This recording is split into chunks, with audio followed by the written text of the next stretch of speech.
소산광인의 상쾌한 깨달음. 글 치산 원장 스님. 복주 장경 대한선사가 대중에게 말했다. 유구와 무구는 마치 등나무가 나무를 기대는 것과 같다. 소산 스님이 이 말을 전해 듣고서 직접 대위산으로 찾아갔다. 마침 대한 스님이 벽에 진흙을 바르고 있었는데 소산 스님이 곧 물었다.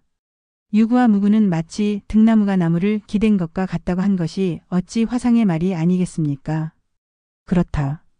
문득 나무가 거꾸러지고 등나무가 마를 때에는 어떻습니까? 대한 스님이 진흙 받침대를 내려놓고 하하. 크게 웃고서는 곧 방장실로 돌아갔다. 소산 스님이 뒤를 따르며 말했다. 저는 사천리를 포목을 팔며 특별히 이 인연 때문에 왔습니다. 화상께 어찌 농담하겠습니까? 대한 스님이 시자를 부르며 말했다. 돈을 주어서 그를 돌려보내라. 그리고는 당부하며 말했다. 이후에 도간용이 그대를 점검해 줄 것이다. 소산 스님이 훗날 도간용 명초 스님에게 가서 앞의 일을 그대로 말했다. 명초 스님이 말했다. 대위는 가히 머리가 바르고 꼬리가 바르다고 하겠는데 다만 지음을 만나지 못했을 뿐이다. 소산 스님이 도리어 물었다. 나무가 거꾸러지고 등나무가 마를 때에는 어떻습니까? 저 위산으로 하여금 소전신하게 하였구나. 소산은 이것으로 인하여 살피는 것이 있어서 말했다. 위산에게는 원래 웃음 속에 칼이 있었구나. 마침내 멀리 위산을 향하여 예를 올렸다. 내용을 보자. 소전신이란 곧 배꼽을 잡게 했다는 것이다. 당시 소산스님은 오직 이것을 묻기 위해 사천리를 걸어 민 땅에서 출발하여 호남성 위수의 발원지에 위치한 대위산에 이르렀다.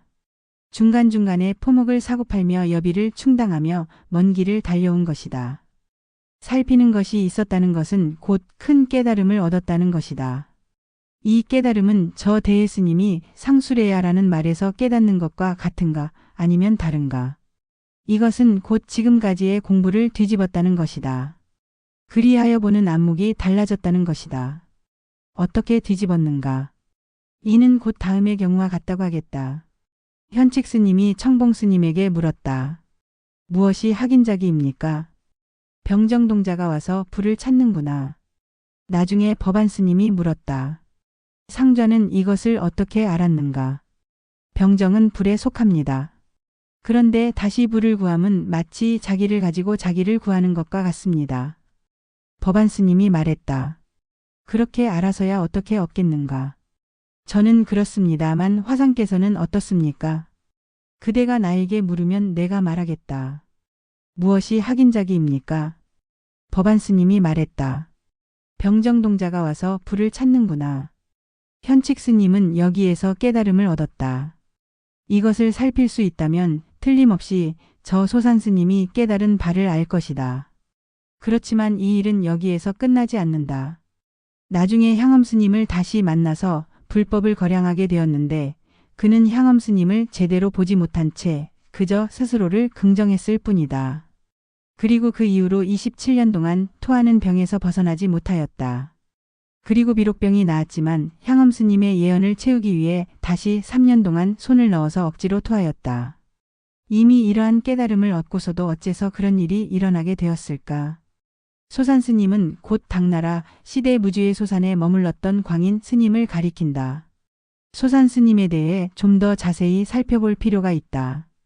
왜냐하면 많은 선수행자들이 자신도 모르는 사이에 소산 스님과 같은 전철을 밟아가고 있기 때문이다. 경덕 전등록에서는 이렇게 적고 있다. 몸은 작고 비루하고 언변이 능숙함이 대중의 으뜸이었다.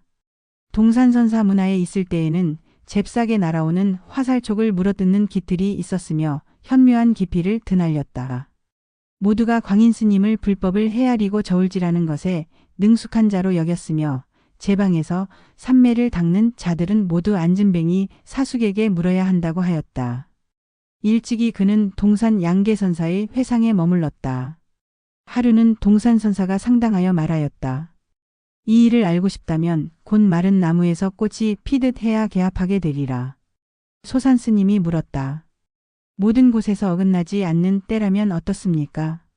화상. 이는 공들여 닦는 쪽의 일이다. 다행히 닦지 않는 닦음이 있는데 그대는 무엇 때문에 묻질 않는가? 닦지 않는 닦음이라면 저쪽 사람의 일이 아니겠습니까? 크게 가진 사람은 그대의 그런 질문을 웃으리라. 여기에는 당시 소산스님을 엿볼 수 있는 구절이 있다. 소산스님이 물었다. 모든 곳에서 어긋나지 않는 때라면 어떻습니까? 이 하나의 구절은 당시 소산스님이 어떻게 수행하고 있는지를 여실하게 보여주고 있다. 그는 여기에서 오랫동안 벗어나지 못하였다. 그리하여 훗날 위산선사를 뵙고서도 알아보지 못하고 오히려 제자인 향엄스님을 긍정하는 처지에 이르렀다. 그리고 이후에 위산스님이 입적을 하고 대한스님이 대위산의 주인이 되었는데 그때 대한스님을 만나게 된 것이다. 당시 소산스님은 말하기를 위산에게는 원래 웃음 속에 칼이 있었구나 라고 했는데 대한스님의 뜻을 제대로 알았다고 할 수 있을까? 다만 은혜가 도리어 원수가 되고 좋은 말도 3~4번이라는 것을 알았을 뿐이다. 여기에 대해 옛사람은 노래하였다. 등나무가 마르고 고목이 쓰러짐이 어떠함이여. 일착으로 분명하게 남을 드러내 보였다. 웃음 속에 칼이 있다고 해서는 틀림없이 잘못 알았으니 머리도 바르고 꼬리도 바라서는 도리어 선타객이다. 일착으로 분명하게 드러내 보였다는 것은 곧 하하. 크게 웃음으로 상대를 완전히 발가벗겼다는 것이다. 틀림없이 잘못 알았으니라고 한 것은 곧 하나를 얻고 하나를 잃었다는 것이다. 도리어 선타객이다라고 한 것은 곧 여기에 이르러서는 틀림없이 저 화산의 북을 칠 줄 아는 기량이 있어야 한다는 것이다.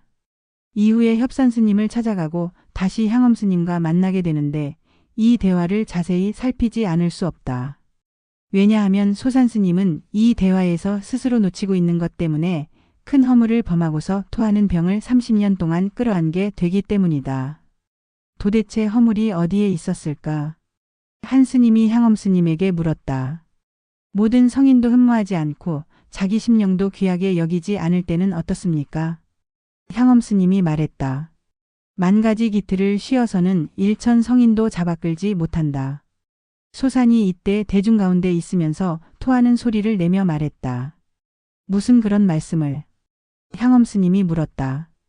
누구십니까? 대중이 말했다. 사숙입니다. 향엄스님이 말했다. 노승을 긍정치 않습니까? 소산스님이 대중에서 나오며 말했다. 그렇습니다. 향엄스님이 말했다. 사숙은 알았다고 해서는 안 됩니다. 소산스님이 말했다. 알았다고 하겠습니다. 시험 삼아 말해 보십시오. 만약 저로 하여금 말하게 하려면 모름지기 스승과 제자의 예를 갖추어야 하겠습니다. 이에 향엄스님이 자리에서 내려와 자리를 양보하고 예를 갖추고서는 앞에 이르러서 물었다. 소산스님이 말했다. 만가지 기틀을 쉬고 그만두어도 오히려 물이 있는 것이고 일천 성인이 잡아끌지 못해도 역시 사람을 쫓아가는 것이다. 향엄스님이 말했다. 사숙께 청합니다. 소산스님이 말했다. 긍정이니 중하니 해서는 온전함을 얻지 못한다. 향엄스님이 말했다. 긍정이라면 또한 무엇을 긍정한다는 것입니까? 중하다는 것은 또한 누구를 중하게 여긴다는 것입니까? 소산스님이 말했다. 긍정한다는 것은 곧 저 모든 성인을 긍정하는 것이고 중하게 여긴다는 것은 곧 자기 심령을 중하게 여긴다는 것이다. 향엄스님이 말했다. 설령 사숙이 이와 같다고 해도 틀림없이 30년을 거꾸로 대변을 보고 설령 머물 곳이 있어도 가까운 산에는 뗄 나무가 없고 가까이에 물이 있어도 물을 마시지 못할 것입니다. 분명히 기억해 두십시오. 잠시 살펴보도록 하자. 일천성인도 잡아끌지 못한다는 것은 곧 고불이 아니면 권면하지 못한다는 것이다. 소산스님이 말했다. 만가지 기틀을 쉬고 그만두어도 오히려 물이 있는 것이고 일천성인이 잡아끌지 못해도 역시 사람을 쫓아가는 것이다. 향엄스님이 말했다. 사숙께 청합니다. 사숙께 청합니다 라고 한 것은 곧 자세히 말해보라는 것이다. 어떤 취지에서 그런 말을 하느냐는 것이다. 그대의 입장과 나는 분명 다를 수 있다는 것이다. 오히려 물에 있는 것이고 역시 사람을 쫓아가는 것이다 라고 한 것은 곧 좋은 단판안이지만 아직 편의를 면한 것이 아니라고 말하고 있는 것이다. 여전히 꼬리를 끊지 못했다는 것이다. 여전히 능소의 그림자가 남아있다는 것이다. 소산스님이 다시 말하였다. 긍정이니 중하니 해서는 온전함을 얻지 못한다. 긍정이니 중하니라고 한 것은 곧 모든 성인도 흠모하지 않고 자기 심령도 귀하게 여기지 않을 때라는 구절을 간략하게 말한 것이다. 지금 소산스님은 흠모하지 않고 귀하게 여기지 않는다고 해도 여전히 낙조를 마주하는 처지라고 말하고 있는 것이다. 저 소산스님이야말로 하나의 구덩이를 끝까지 파헤쳤다고 하겠다. 이것을 선에서는 단판안이라고 부른다. 험난하고 협소한 절벽의 길을 어깨에 판자를 등쳐 메고서 끝까지 갔다는 것이다. 그동안 동산선사를 만나고 위산선사를 만나고 대한선사를 만나고 협산선사를 만났어도 여전히 살피지를 못하였다. 그리고 마침내 향엄스님과의 만남으로 이어졌지만 여전히 해결을 보지 못하였다. 마침내 그로부터 25여 년이 지나고서야 경청 도부스님을 찾아가서 물었다. 소산스님은 향엄스님과의 대화를 경청스님에게 들려주며 물었다. 당시에 제가 긍정이니 중하니 운운해서는 온전을 얻지 못하다고 말했는데 부도자께서는 저의 이 말을 어떻게 생각하십니까? 부도자가 말했다. 온전함이 긍정과 중함으로 돌아간다. 온전함을 얻지 못한다고 한 것은 또한 어떻습니까? 그 가운데에서는 긍정할 길이 없다. 비로소 병승의 뜻이 상쾌해졌습니다. 소산스님이 온전함을 얻지 못한다고 운운한 것은 곧 지난날의 일을 다시 돌아보며 묻고 있는 것이다. 당시의 향엄스님에게 모든 성인도 긍정하지 않고 자기 심령도 중하게 여기지 않는다고 해도 온전함을 얻지 못한다고 말했었다. 지금 그는 자신이 당시에 했던 말이 과연 틀렸는지를 확인하고 싶은 것이다. 그러자 선의 이치를 깊이 꿰뚫고 있는 경청스님이 말했다. 온전함이 긍정과 중함으로 돌아간다. 소산스님은 여기에 이르러 비로소 향엄스님을 제대로 보게 되었다. 어째서 향엄스님이 자신을 수긍하지 않았는지를 깨닫게 된 것이다.